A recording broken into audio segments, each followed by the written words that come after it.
Live from Cape Canaveral Air Force Station in Florida, this is Falcon Launch Control at T-minus 1 hour, 15 minutes, and counting.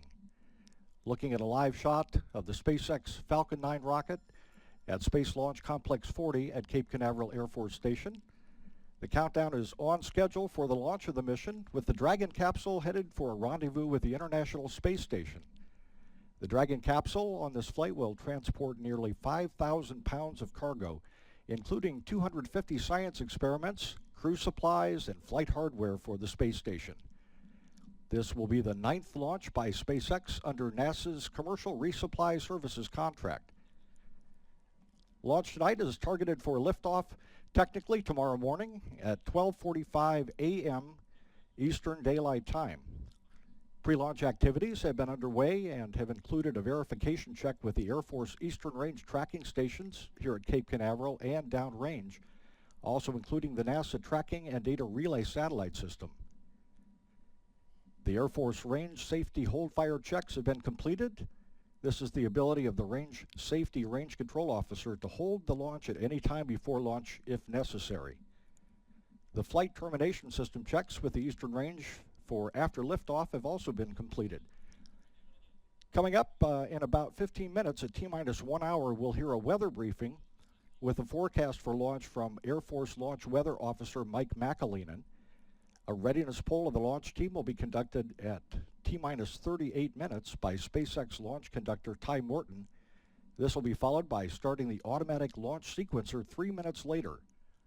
That will begin the loading of the rocket with liquid oxygen and RP-1 fuel, which is a highly refined kerosene. That happens at T-minus 35 minutes, 10 seconds and counting. About 10 minutes before launch, the automated launch sequencer will be started and the rocket's engines will receive their final cryogenic liquid oxygen chill down for flight.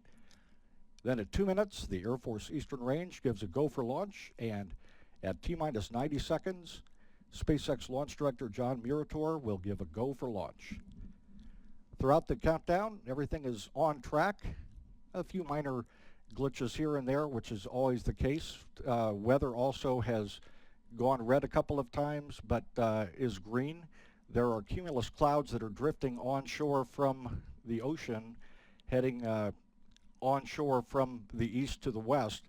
Just very small patches of cumulus clouds, some containing rain, but the forecast remains 90% go. Mike McAleenan in an earlier briefing predicted that everything would move out of the area before our launch time. Once again, everything is on track for launch at 12:45 a.m. and 29 seconds Eastern Time. This is Falcon Launch Control.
This is Falcon Launch Control.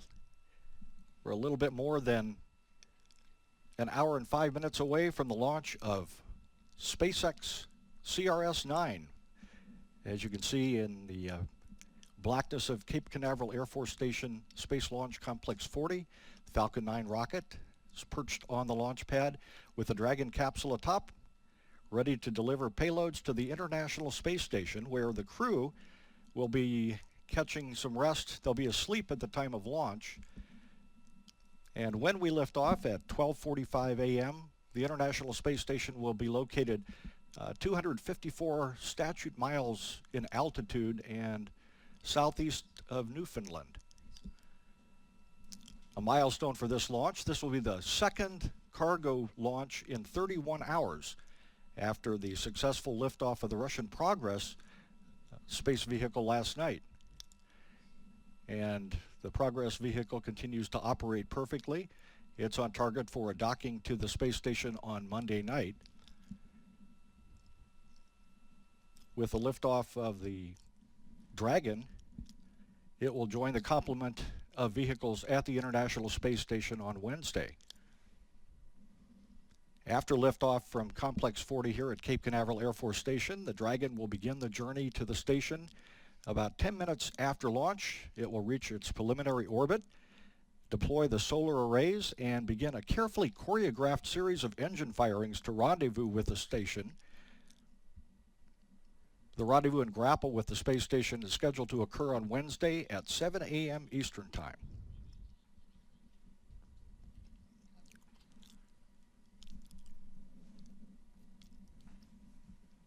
We'll be standing by for a weather briefing from 45th Space Wing Launch Weather Officer Mike McAleenan.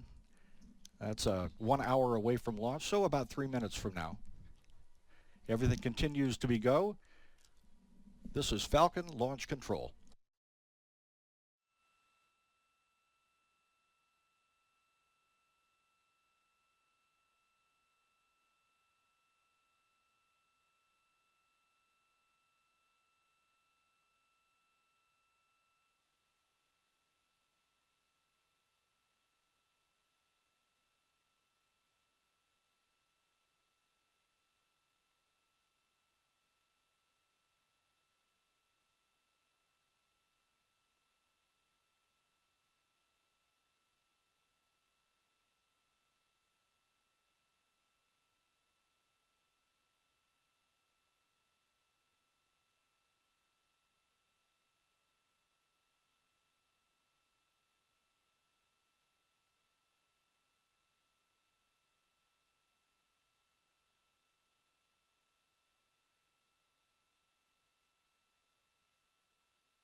This is Falcon Launch Control, and we're standing by for a weather briefing from Launch Weather Officer Mike McAleenan. This is the LWO with the L-1 hour range weather briefing.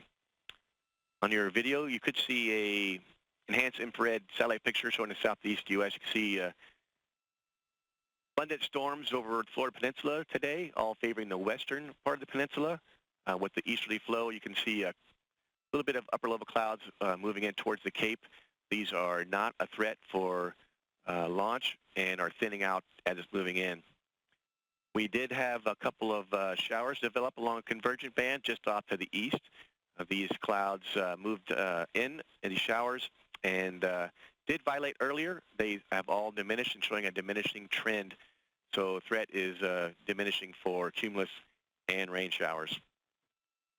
Looking upper level winds, you can see we had a pretty steady the last 4 or 5 hours of light winds up to about 25,000 feet and peaking out at around 40,000 feet at about 30 knots. They were up to 40 knots earlier, and they are dropping back off now. Directly at the pad, our winds are about 10, peak 15 miles an hour, expected to remain that through the rest of the countdown. Direction has come from about 090 and drifted just south and maybe 120 degrees. We expect it to remain at 120 degrees through the remainder of the count. Solar activity is also cooperating. We are showing no constraints to launch for any kind of solar activity. We are go for all range safety commit criteria, Falcon 9 launch criteria, and Falcon 9 weather criteria, and expected to remain so for the remainder of the count.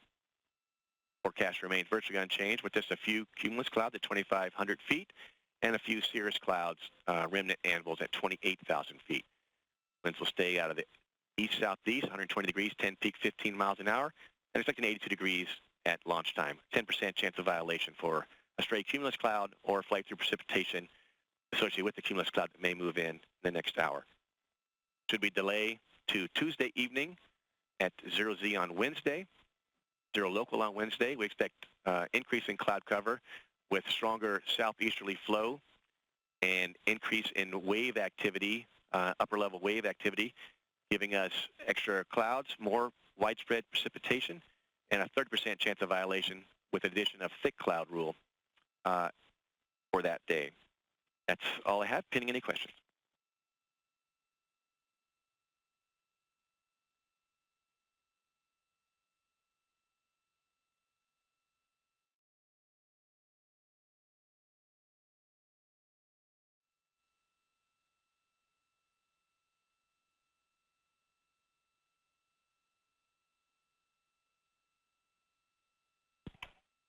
Falcon, this is Cape Winds on the weather brief net. Go ahead, Cape Wind. Wait on time release of HR-9. Copy.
This is Falcon Launch Control, and with a very good weather forecast from Launch Weather Officer Mike McAleenan.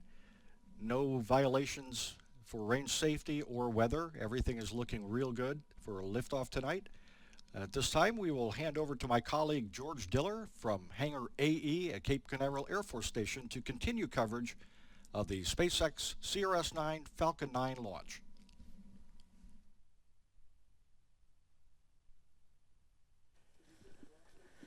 Thank you, Mike. And we're standing at T-minus 54 minutes, 50 seconds and counting.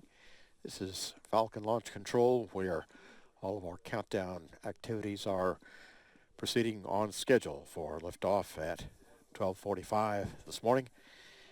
After liftoff from Complex 40, Dragon will begin its journey to the International Space Station.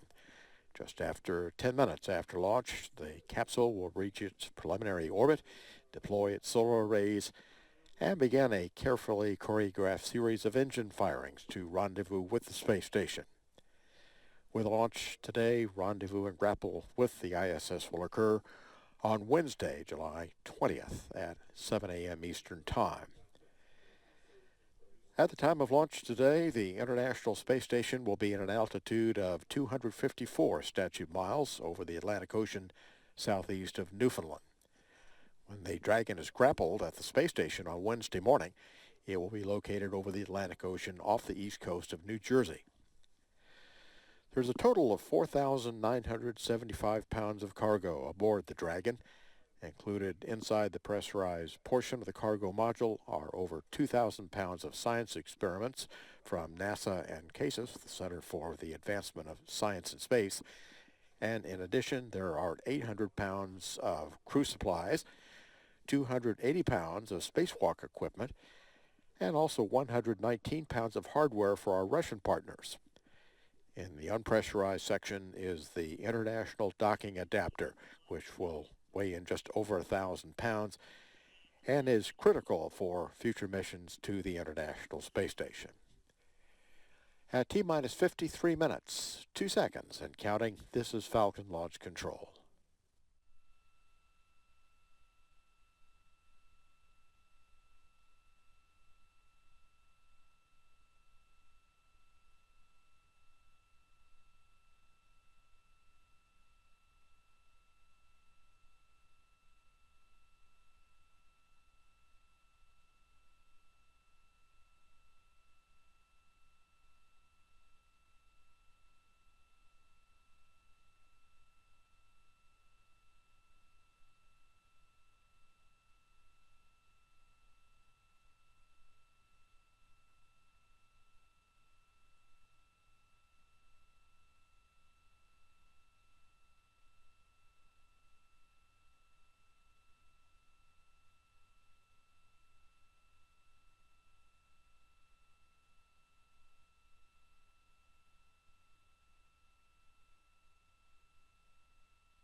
OSM LC on countdown. OSM. Verify flight hazard area roadblocks are established. They're established. And verify OSM is go for propellant load. Go for propellant load.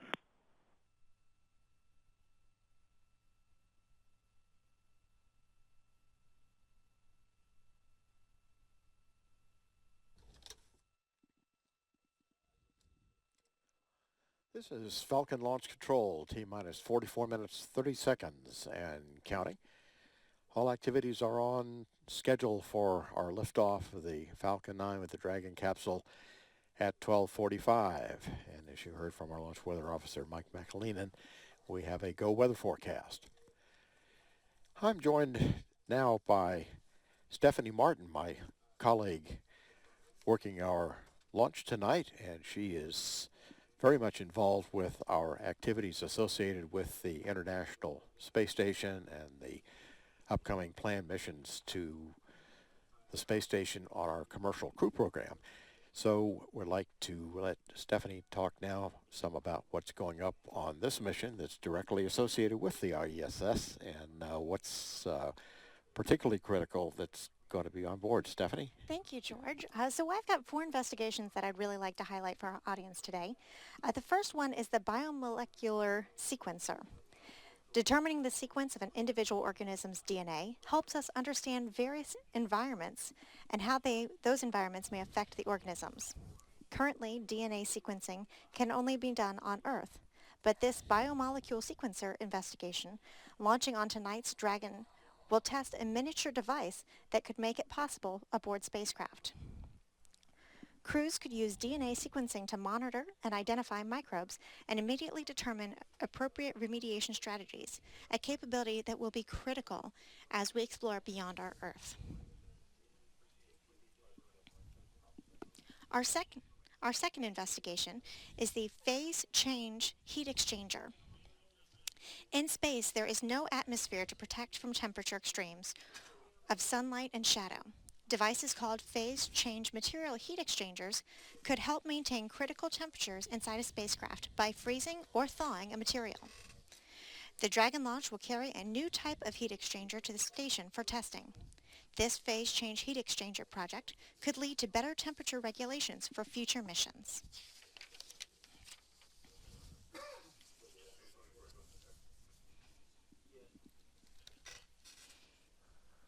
The next investigation that I'd like to highlight for our audience is osteomics.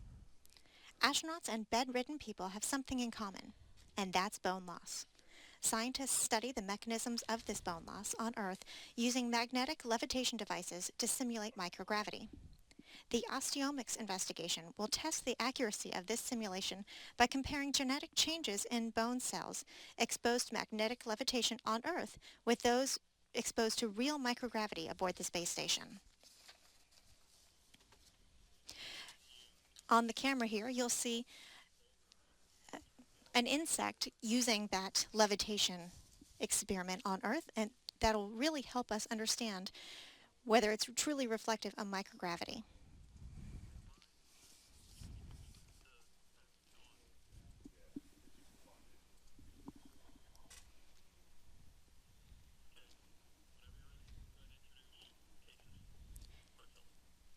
And one key investigation that is being launched with CASIS is the heart cells investigation, which will study how microgravity changes the human heart and how those effects vary from one individual to another. We've got a video package now that'll tell us a little bit more about this investigation and what impacts it will have for us here on Earth.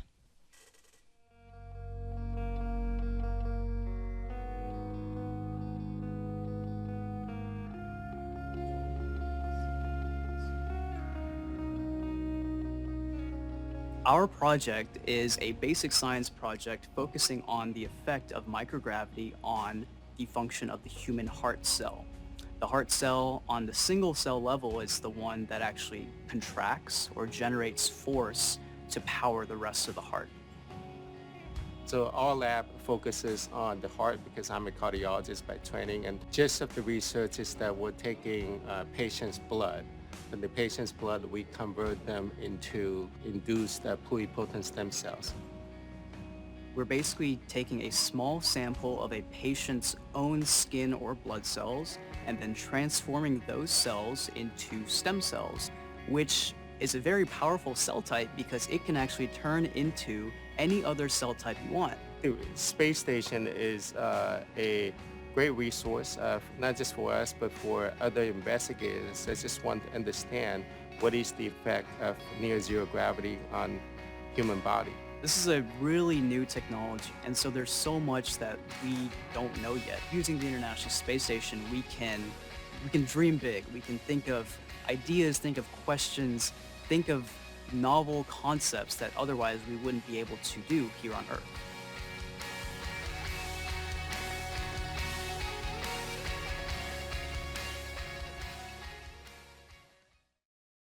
And we'll have more later, George. Right, thank you very much, Stephanie. And we're getting ready to go into a poll now to pick up our readiness for tanking. We'll be hearing our SpaceX launch conductor, Ty Morton, polling the launch team.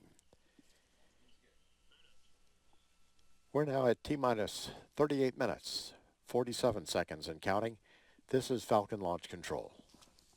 Let's see on countdown and launch vehicle, and this time we're all complete and ready to go to propellant load, including Dragon.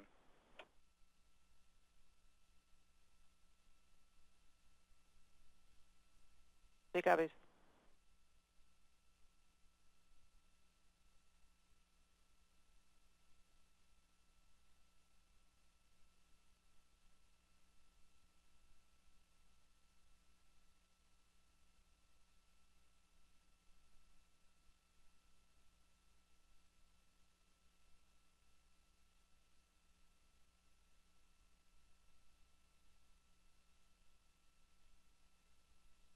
Attention all stations verify ready for launch. Props go. AVI. AVIs go. GNC. GNCs go. Recovery is go. Ground is go. VC. VCs go. GC. GCs go. RC. RC go. OSM. OSM is go. Rock. Rock is go. CE. Go. MD. MD go. LD verify go to initiate propellant load. LD is go to initiate propellant load.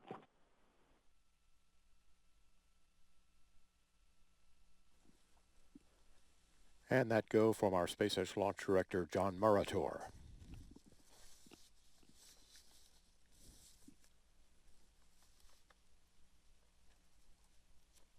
Range reporting they are up and ready to support at this time.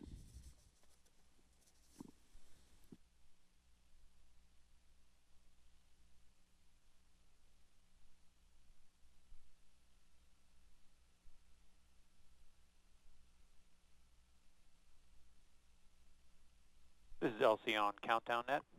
For T-minus 30 seconds, any no-go condition shall be immediately briefed to the LD or CE for resolution without a hold being called. Hail the LD or CE on launch vehicle net by saying no-go, recommend hold, and brief the anomaly immediately. LD or CE will finalize stopping the launch countdown. At T-minus 30 seconds or later, indicate an urgent need to abort the launch sequence with high risk of imminent hardware damage by saying hold, hold, hold on the primary countdown net. The VC will abort the auto sequence immediately. If a hold is called, all operators proceed to the launch abort steps in section 55.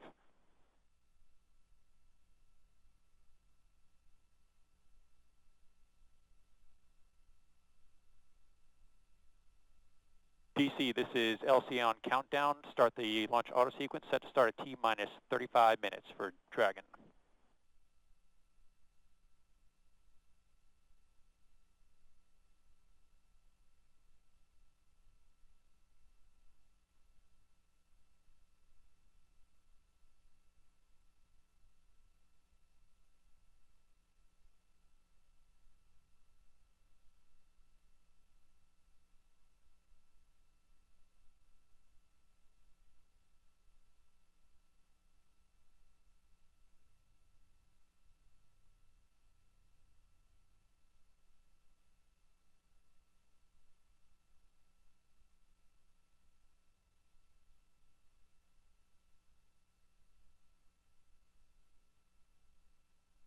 Attention all personnel. Stand by to pick up the count, T-minus 35 minutes and counting on my mark. 3, 2, 1, mark.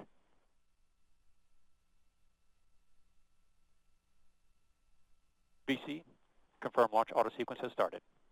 Launch auto is started. OSM, set launch enable to flight. Flight. Resuming stage 1, stage 2 fuel load.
Stage 1 locks vented for fast fill.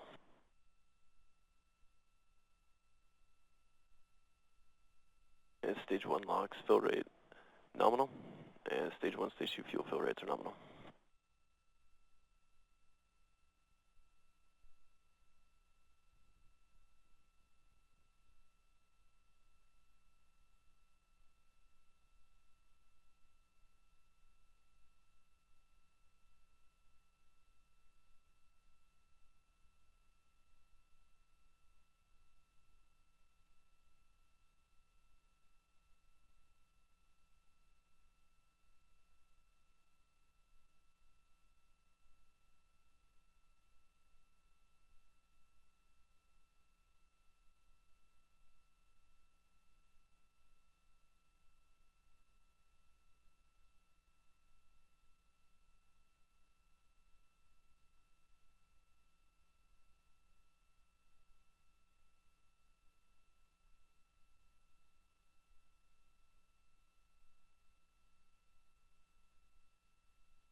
One major piece of hardware launching on tonight's cargo resupply mission is an international docking adapter which contains a series of sensors that will allow visiting spacecraft to autonomously dock with the station. I'm Stephanie Martin, and I'm joined here with Steve Payne, who's a commercial crew engineer responsible for the launch site integration. Steve, can you tell me a little bit about this international docking adapter? Why do we need it on the International Space Station? Well, this is what's going to be used by all future international spacecraft that are going to be docking to the station. It is a standard that we have designed that all vehicles will now be designed to dock to. Our two commercial crew spacecraft, the Dragon capsule and the CST-100 Starliner, will both dock to this adapter. So once we get these in place, the station will be capable of accepting our commercial crew vehicles. That's very exciting. And we heard this morning that this international docking adapter is fully autonomous. So with the spacecraft being autonomous as well, that'll really limit the crew time on station that will be required for dockings. Well, that's true. It used to be in the old days that you had to do it the hard way and dock manually. This has all the instrumentation that will allow spacecraft to come do it all automatically, and it's a whole lot lighter workload on the crew. That's great. Now, this launch and this hardware, there's a unique story here. Boeing's built the international docking adapter, SpaceX is launching it, and they're actually going to use it. Yeah, that's kind of a neat thing. Where one of our partners building it, and another partner is transporting it up, and then once it's up on station, everybody will use this. So it's kind of an interesting way we're doing things, and it's one big program. It is. Now the commercial crew program. You guys are extremely busy building 2 new human spaceflight vehicles, working closely with Boeing and SpaceX. Can you tell us a little bit about what's going on? Well, there's so much to tell. It's kind of interesting because we have 2 new entire infrastructures being built. On the one side, we have our Atlas V launch vehicle, which is a vehicle that's been around for a while, but the launch pad now has a new crew access tower. And eventually, not too long from now, we'll be installing a crew access arm on it, and we will be installing all the different systems to make it ready. The teams are working on their training, they're working on their procedures, and we're really looking forward to getting these vehicles integrated and tested and get our first few test flights out of the way. On the other hand, our SpaceX partners have got their Dragon capsule that they've been testing for a while, their Falcon 9 rocket, one of which we're launching tonight, and they're doing a lot of work on their launch pad. Our old launch pad 39A is being refurbished completely, and it will be capable of doing human space launches. So we're going to have 2 fully functional launch pads, 2 fully functional systems, redundant capability with 2 U.S.-based partners that'll be able to take our astronauts to and from space station. This is something we've been wanting to do for a long time now. Thank you. Now, my last question for you is, why is it important for America to have this capability to launch our own astronauts? Well, we've always had this capability, except for a hiatus between programs. We don't like having to be dependent on somebody else to take our astronauts. It's always been something that we've been proud to do ourselves. And so getting this capability here in the States is a wonderful thing. Plus, we are fomenting a new industry. The whole commercial spaceflight thing is new. Back like in the days of airlines in the olds, it was an industry which was a fledgling kind of thing where only the very wealthy could fly. Eventually it became where everybody could fly. We have to start somewhere, and this is the beginning of that. Someday everybody will be able to fly into space, and this is the beginning of that industry. Thank you so much, Steve. This is a very exciting time. We're going to see a wonderful commercial cargo launch tonight, and we're getting ready to see the return of human spaceflight on commercial vehicles. Yes. I'm very excited. As am I. We're looking for smoke and fire out of our launch pads here at Kennedy and at Cape Canaveral. Absolutely. Well, that is it for us right now. We're going to go back to George shortly with the next countdown.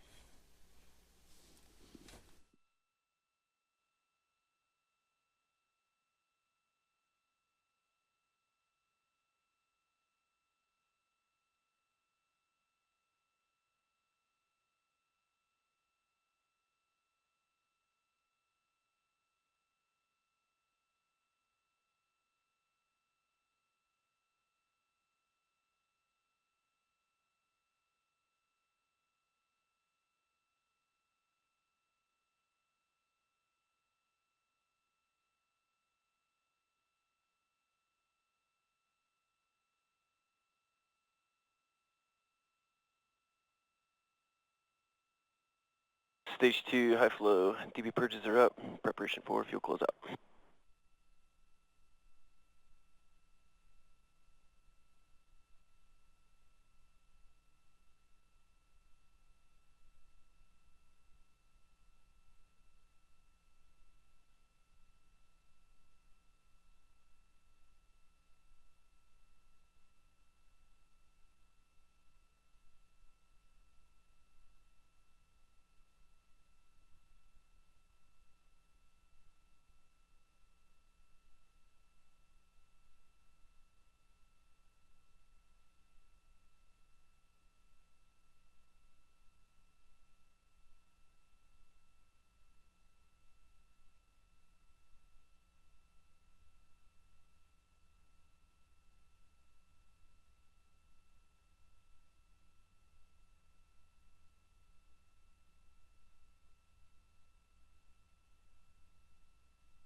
Stage 2, fuel closeout.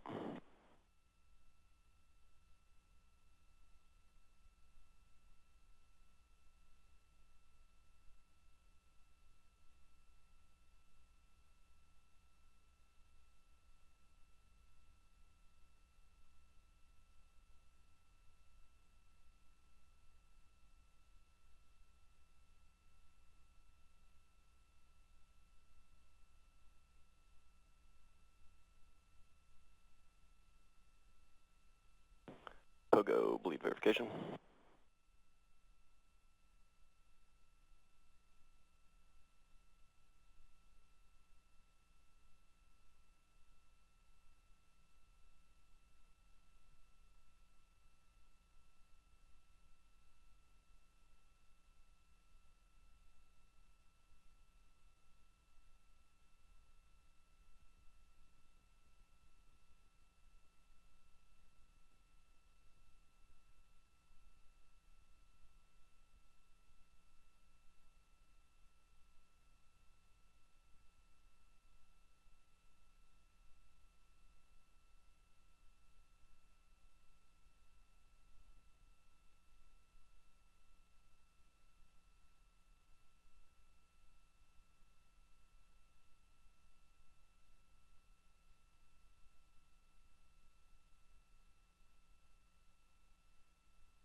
Initializing Stromback dense chill.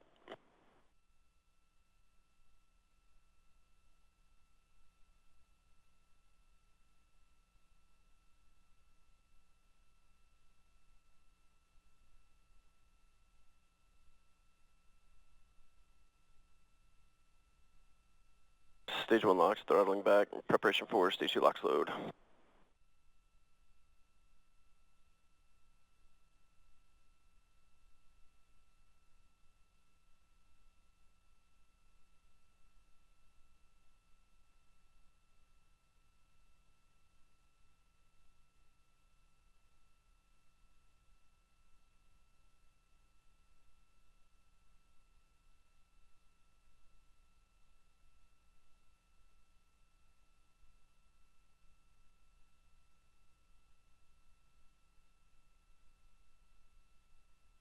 stage 2 LOX load coming up.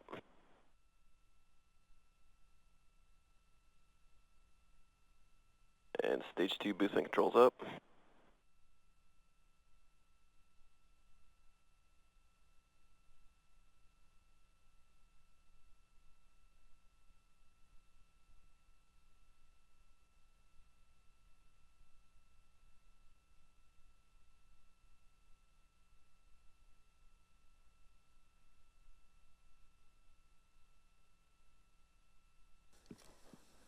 This is Falcon Launch Control, T-minus 18 minutes, 32 seconds and counting.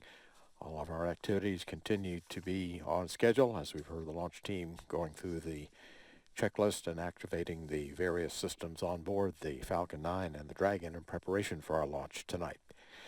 About 10 minutes after launch, Dragon reaches its preliminary orbit. It then deploys its solar arrays and begins a carefully choreographed series of thruster firings to reach the space station. After a 2-day trip, NASA astronauts Jeff Williams, supported by astronaut Kate Rubins, will use the station's 57.7-foot robotic arm to reach out and grapple the Dragon spacecraft as they operate from the station's cupola. Ground commands will be sent from Houston for the station's arm to rotate Dragon around and install it on the ISS on the Earth-facing side of the station's Harmony module for the duration of its stay at the International Space Station. And then, during the next 5 weeks, the crew will unload the spacecraft and reload it with cargo for return to Earth. Departure from the International Space Station is tentatively planned to occur on or about August 29th. It will bring back experiments and biological samples from the flight crew, and then approximately 5 hours after Dragon leaves the station with its download cargo, it will conduct a deorbit burn, which lasts about 7 to 10 minutes. It then takes approximately 30 minutes to re-enter the Earth's atmosphere and splash down on its 3 main parachutes in the Pacific Ocean, 227 nautical miles off the coast of Baja California, about 5.5 hours after departing the International Space Station. We're now at 16 minutes, 45 seconds and counting. This is Falcon Launch Control.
This is Falcon Launch Control.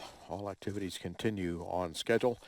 The SpaceX launch team will be polled for their readiness to start the terminal countdown auto sequence. At about T-minus 11 minutes, they'll give a readiness to proceed into that auto sequence start at T-minus 10 minutes. And at that point, the Falcon 9 and Dragon auto sequence will be underway. and they'll begin chilling the 9 first stage Merlin engines on the Falcon 9. Next activity after that will be the engine chill starting associated with the second stage, and Dragon will be going to internal power. And then we'll get into the final sequence after the Eastern Range does their communications checks. That means that the transfer of the Falcon 9 to internal power can begin. We're at T-minus 13 minutes, 36 seconds and counting. This is Falcon Launch Control.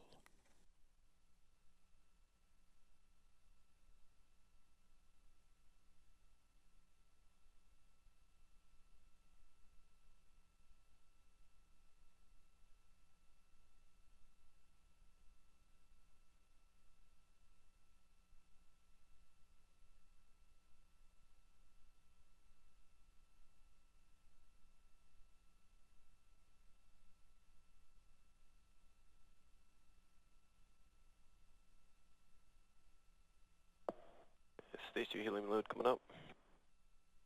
MVAC and E9 BTV heater sub. Preparation for engine chill.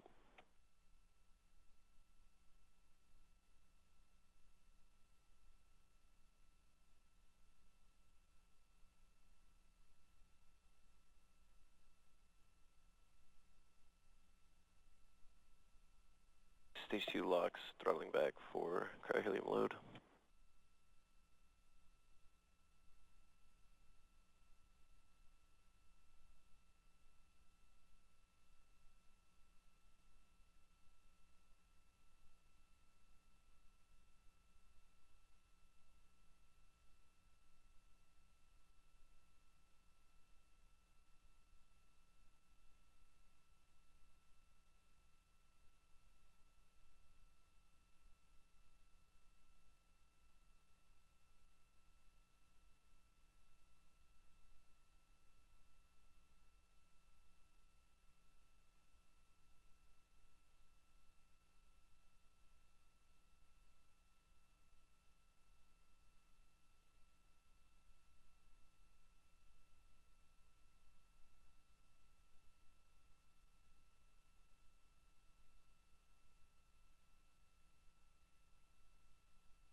Okay, grid fin pneumatics secured.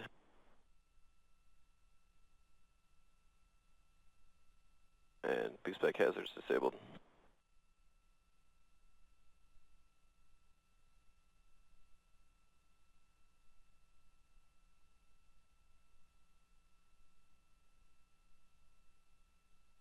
Flight software final setups are complete. Hydraulic T-tub and spin final setups in work. And ground software final setups are complete.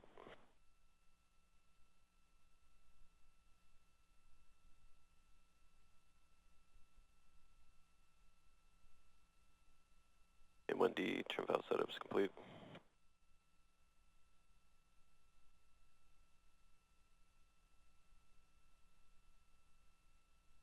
Stage 1 cryohelium is in topping.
hydraulic pressure coming up. Preparation for bleed.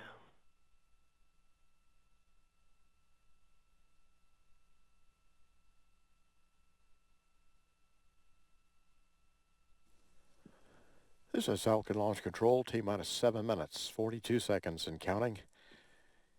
In about another 40 seconds. Dragon will be going into internal, and the engine chill sequence will be starting in about half a minute. We're at T-minus 7 minutes, 20 seconds and counting.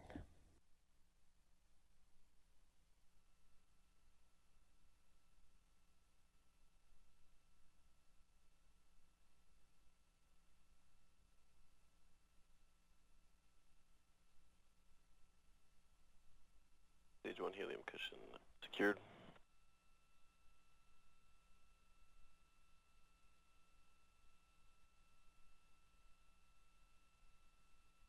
And impact is chilling in. And M1D's chilling in.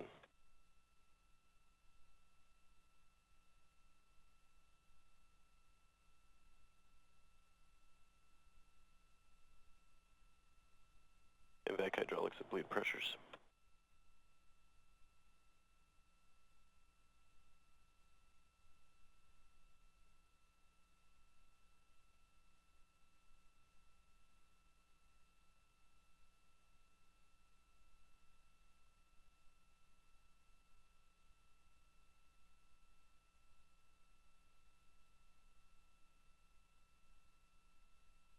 M1D is reasserting to TVC, null position.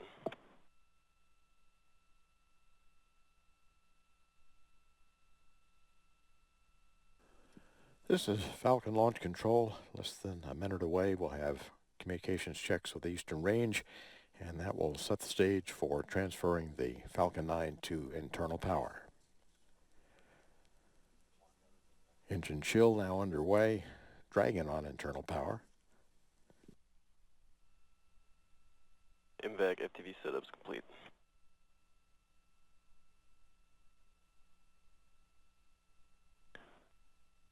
Stage 1 fuel closed out. And vehicles in self-align. R2 loud and clear. Closing out stage 1, stage 2 heaters.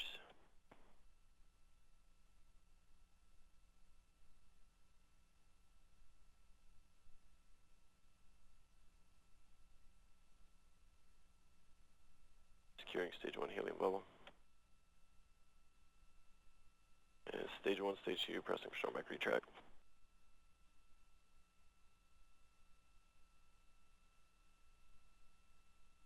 MIFCO, OSM, RCO, this is RC on countdown 1 with a comm check. MIFCO has you loud and clear. OSM loud and clear. RCO? R2 loud and clear.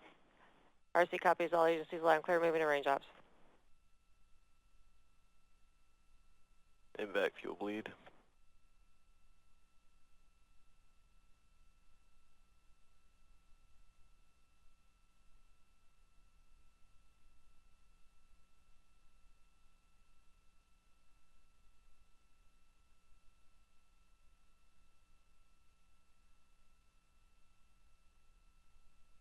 Stage 2 high flow DB purchase up. Preparation for LOX closeout.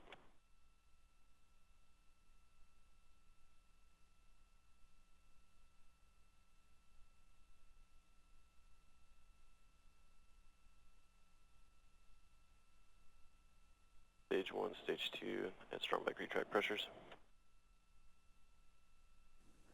Getting ready to retract the strong back from around the vehicle.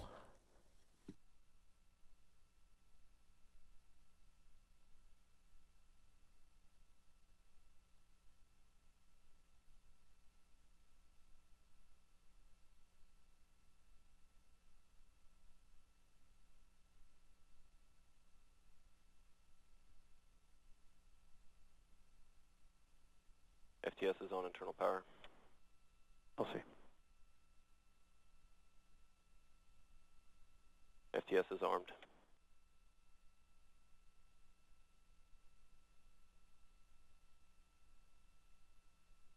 no-go bleed verification. Strong back coming back around from the vehicle. GNC, this is LC on countdown. Verify S2 TVC motion is nominal. S2 TVC motion is nominal. LC. Stage 1 lock secured for flight.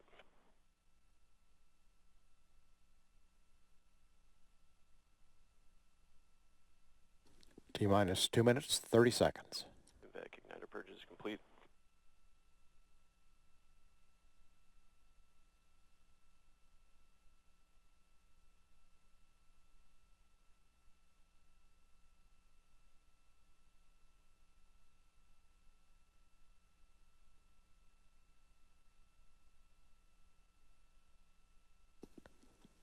Flight computer will begin final pre-launch checks in about another minute. We're now at T-minus 2 minutes and counting. 2 minutes. Stage 2 lock secured for flight.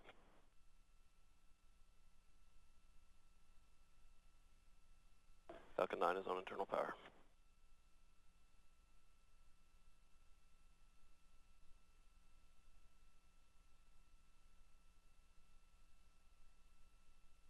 M1D TVC ground supply at full pressure.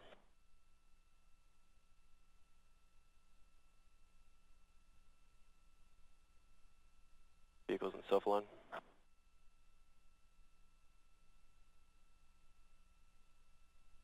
Stage 1 and Stage 2 cryo-helium secured for flight.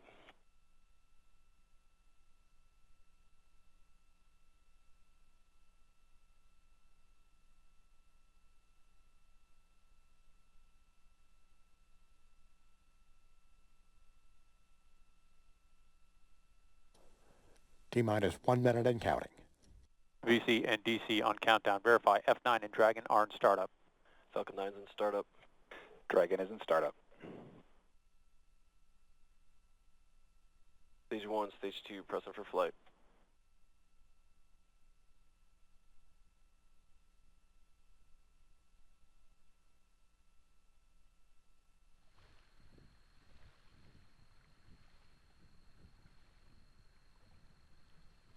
T-minus 30 seconds. T-minus 30 seconds. Preparing to turn on the pad water deluge system. T-minus 20 seconds. Falcon 9 is configured for flight. Main engine start will be commanded at T-minus 3 seconds. T-minus 10, 9. 9, 8, 7, 6, 5, 4, 3, 2, 1. Main engines up and running and liftoff of the Falcon 9 to the space station, preparing for the arrival of commercial crews while continuing experiments for long-term living in space. Falcon 9 having cleared the tower. Secure the pad. Have on pad net A.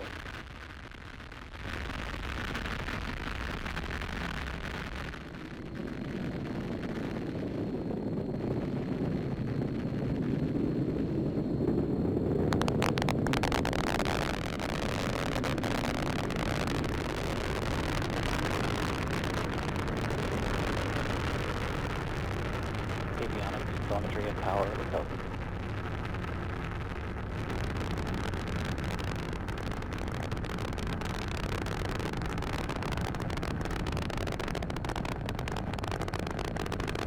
Indications from telemetry data, we have a good flight going.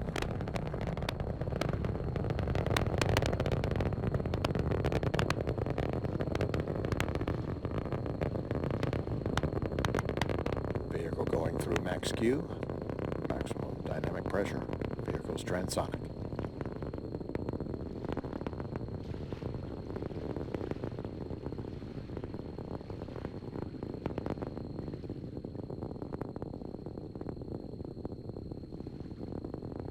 Stage 1 propulsion's nominal.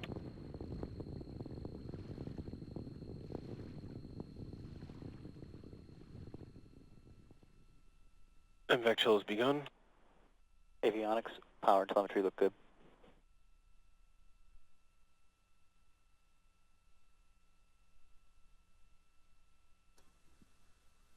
Flight telemetry data looks good. Vehicle on course, on track.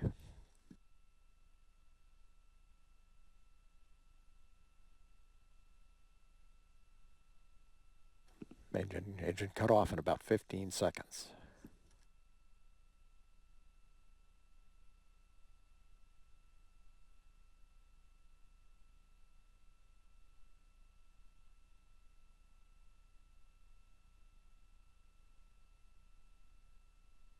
And we've got it, main engine cut off.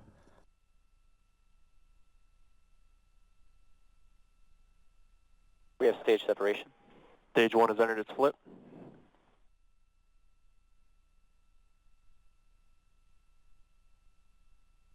Stage 1 boost back is starting.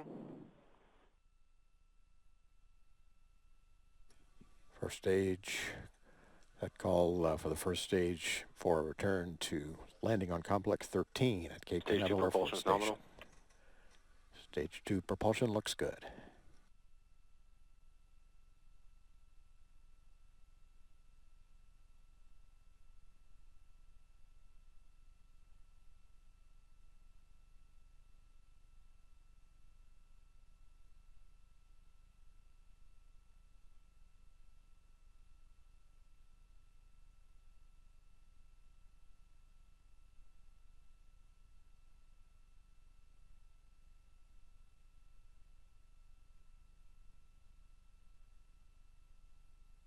Stage 1 boost back is shut down.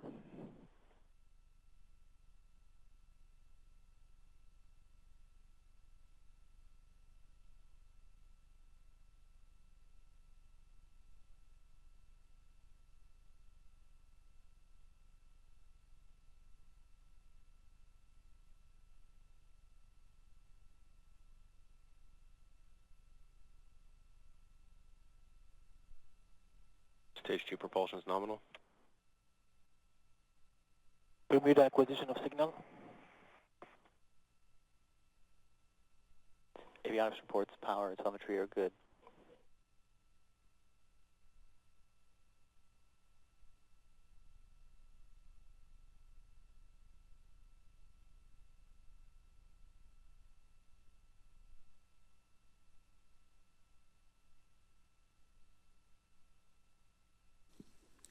Good data from Bermuda.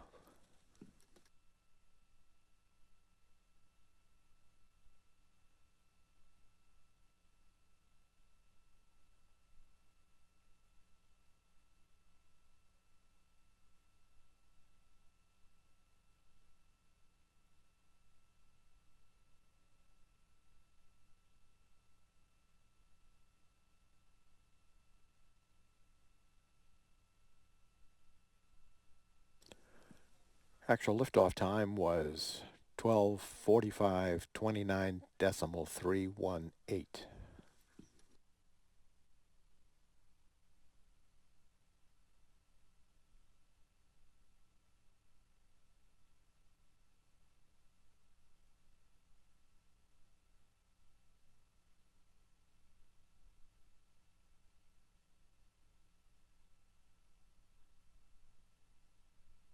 We have AOS at New Hampshire.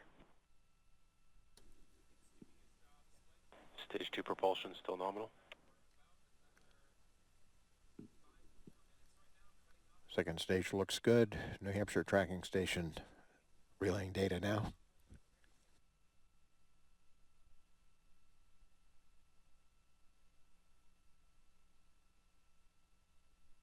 Avionics systems are nominal.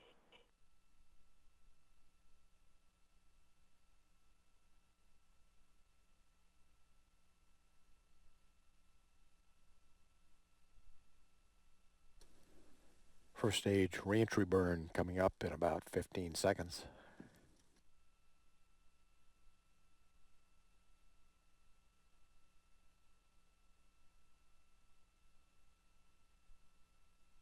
Stage 1 entry burn has started.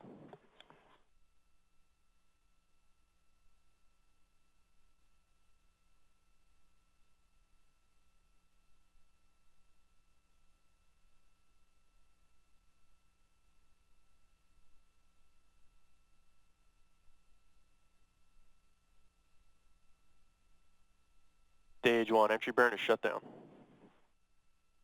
Stage 2 propulsion still nominal.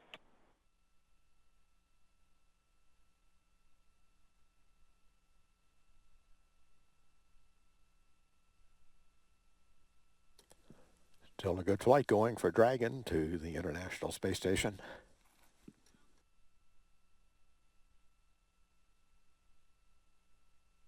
Stage 1 is transonic.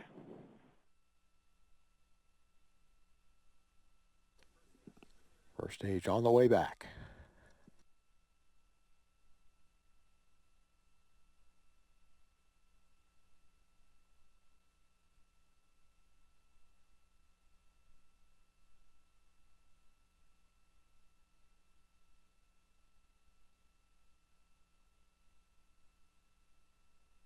Stage 1 landing burn has started.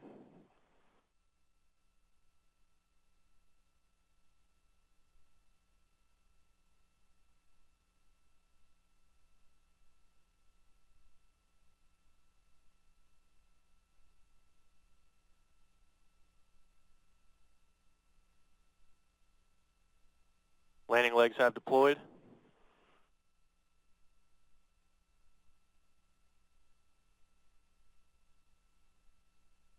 LZ1, Falcon 9 has landed. Landing operators moving to procedure 11.100 on recovery and LZ1 ANET.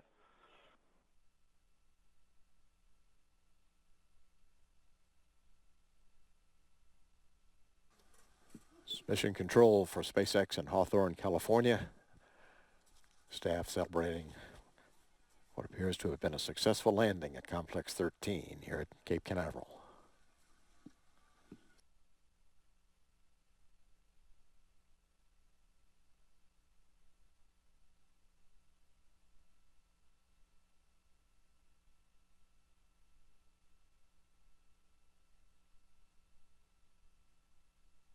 First stage sitting on the pad. And we have SECO.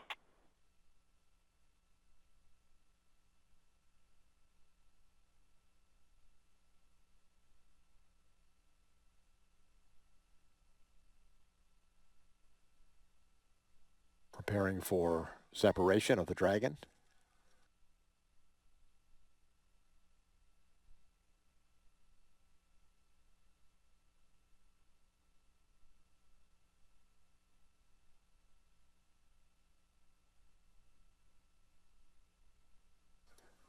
And we have it. Dragon has separated. Newfoundland acquisition of signal.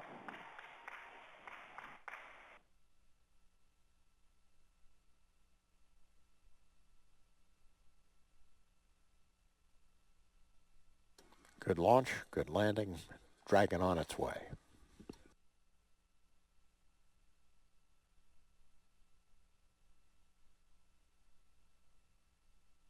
Dragon should begin to deploy its solar arrays in less than a minute.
Waiting for confirmation that the solar arrays have begun to deploy.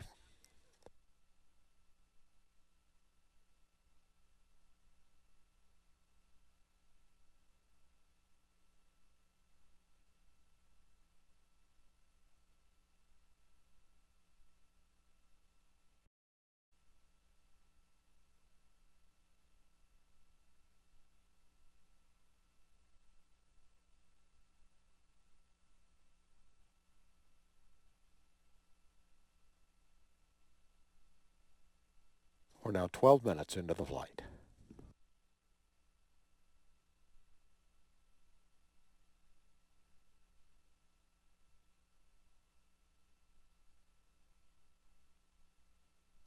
And there go the solar arrays.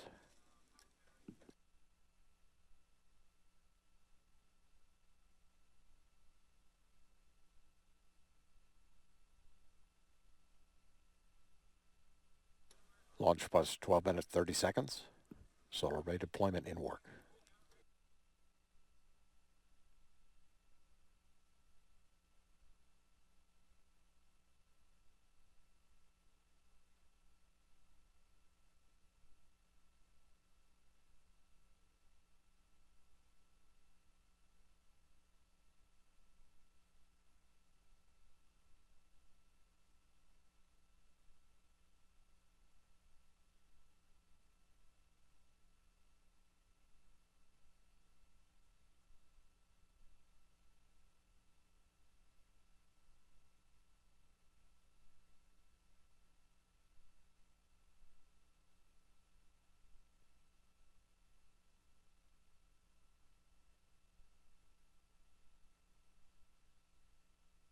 Solar array deployment looks good.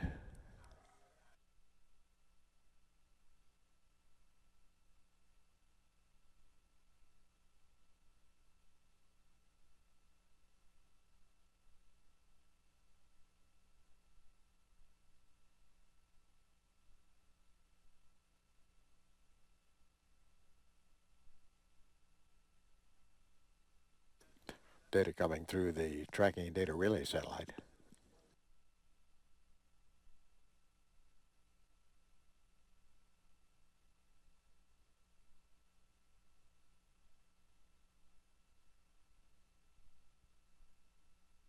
And we have LOS at New Hampshire.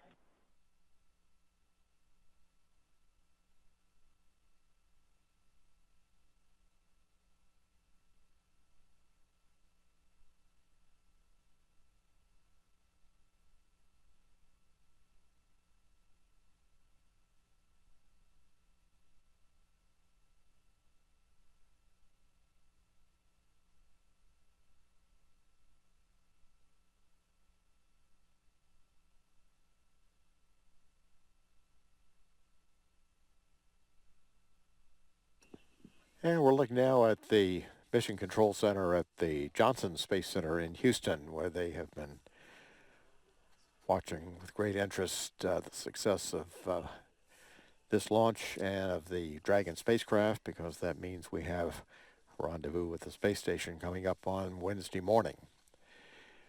We've got some replays now of the launch of the Falcon 9.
Near-full unexpected loss of signal.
This is Falcon Launch Control. We're now at 21 minutes, 56 seconds into the mission of the CRS-9 flight of the Dragon on its mission to the space station, CRS-9. And with that, we will conclude our launch broadcast of our coverage of the flight of the Falcon 9 and the Dragon and prepare for our post-launch news conference, which we are targeting for approximately 2 a.m. Eastern Time. So that will be our next planned activity on NASA TV for CRS-9. And with that, we will close out our countdown and launch coverage of CRS-9 at 22 minutes, 40 seconds into the flight. This is Falcon Launch Control.